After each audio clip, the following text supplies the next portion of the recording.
What's up, guys? Welcome back to Grunt Nation. What I will be reviewing today is the Smith & Wesson M&P Bodyguard, chambered in .38 Special.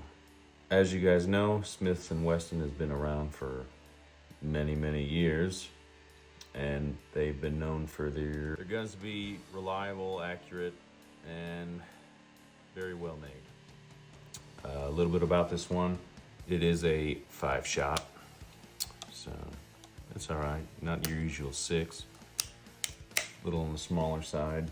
It has an aluminum frame. It has a stainless steel barrel, which I think is pretty nice. And then it has the polymer grip.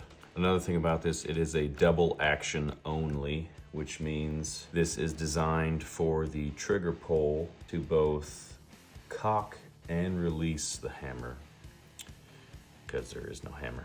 I do like this cylinder release because it is ambidextric, so regardless of what hand you use, it's fairly easy.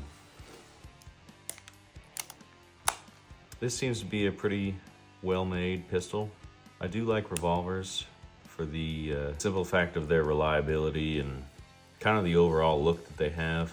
One thing I noticed about this one in particular, it's a little top heavy, so you gotta make sure you grip it real good. And then the grip itself, depending on what size hands you have, it's fairly small, but otherwise you could still get a pretty nice grip on it, regardless of your hand size.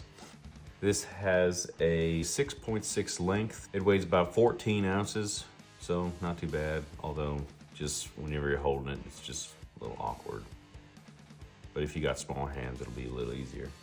The width is about 1.3 inches. I do like the stainless steel barrel because, you know, stainless steel lasts a little longer.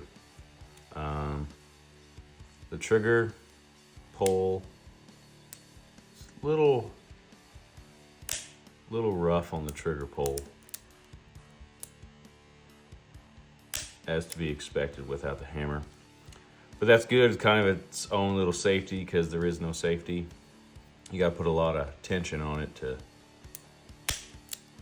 cycle it. But yeah, overall, I think it's well built. I do like the cylinder release. It's nice. I like how it's up front.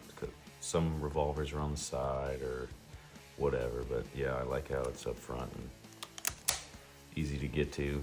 If you are looking for a concealed carry or everyday carry in the revolver world, I think this is a good option. It's very small, compact, size of your hand. Well, depending on your hand. But yeah, that's about it. Very nice. Thank you guys for watching. If you like this video, give it a thumbs up. If you have any questions, go ahead and comment down below. Make sure you subscribe to see more content, and I'll catch you guys next time.